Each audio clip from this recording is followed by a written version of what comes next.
gimbal pins. That T-nut that I spoke of last night. I drilled a hole to accept the collar, and then I put it on the sheet metal and had this deeper hole in here and just drove that through the sheet metal with the hammer. Just hammered it, tacked it in there. The prongs came through, then I put it on the vise and took a punch and bent all the prongs over. So that's a pretty flat surface. Then I will drill this hole inside the oven and put this thing against the outside oven and pop rivet it on there. That way, this T-nut is being held up by 2 layers. It's going to go right about here. That's where the first gimbal point will be in the oven. I got a pot out tonight to kind of eyeball things to see where that first big rack in the front will be. That rack will come out just dead beyond where you see this pot sitting. It will hang on a Y, inverted Y, triangle, whatever you want to call it, so that it can pivot. This piece, this brace, will be on the outside of the oven, but this pin will be coming through. And all you will see is a row of rivets down the face of this oven, riveting this exterior piece in. And that's how all these pins are going to get put in. And I think I'm going to have a set up front, a lower set here, and an upper set here. In the upper part. So I'll have a lot of options. I can put 3 different sets of racks in it. Depending on what time of the year it is, these will come in real handy. Okie dokie, the gimbal pins are installed, and it's a pretty clean little job here on the inside of the oven, so I'm real happy. And then I've got this vertical bar here with the T-nut in that. Those are peened over so that doesn't back out. Then this bar is riveted to the wall of the oven. And then it's just merely to control the downforce so that this nut doesn't start tearing and stretching this 26 gauge metal. This nut is pulling this entire surface area here rather than just around that hole now. And it stiffens up the wall a little bit. Okay. And I definitely am going to have another one right about here.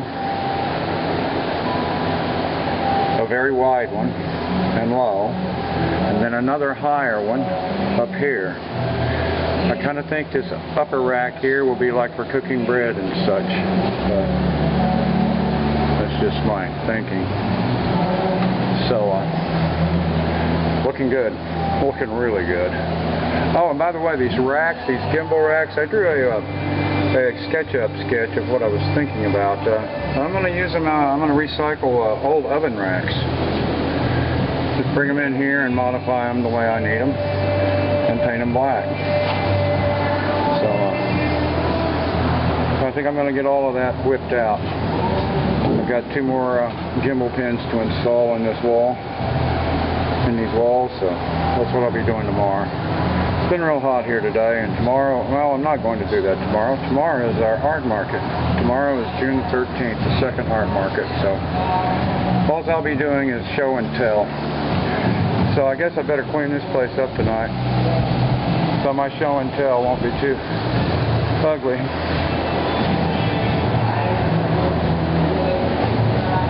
It'll make Tony happy if the place is clean when a crowd comes by. And it'll make me happy too. I don't think the only person who cares is Lola. Lola doesn't care if it's cleaned up. But Lola doesn't have opposable thumbs either. Yes, this is going to work alright. A little screw going in there, a hook in the wire, spreading down, the gimbal tray pivoting that way. It's going to be ookie dookie. Okay. the end of the day here. Just a recap. The inside shell is a rigid box now. It is no longer 2 pieces of floppy steel wandering around. A pot from last year's cooking experiments, but I wasn't doing solar cooking. We were just feeding the masses. So I'm pretty happy here. First set of gimbal pins are in. I'm thinking that the engineering on this will be good. These are not going to fail us. We're not going to be called back later.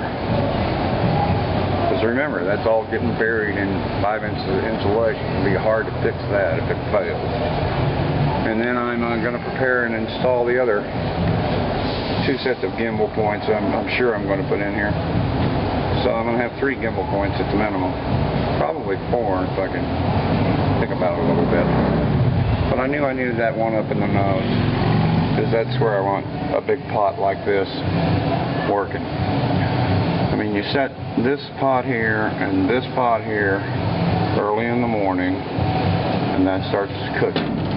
And 2 big old pots right there, ladies and gentlemen, I can feed a lot of people. One more thing, I'm hoping you can see this rivet pattern with the pop rivets. I didn't make that jig I talked about. I'm freehanding it. I'm laying a ruler and finding the midpoint and popping a rivet in there and then splitting the difference and just kind of eyeballing it. It's a position that you hold your hand every time with them all, and you can be pretty regular if you find the center and start splitting things. And the rivet pattern looks okay. I mean, if you're going to start putting rivets in, they better be symmetrical and regular. Nothing worse than a sloppy rivet pattern.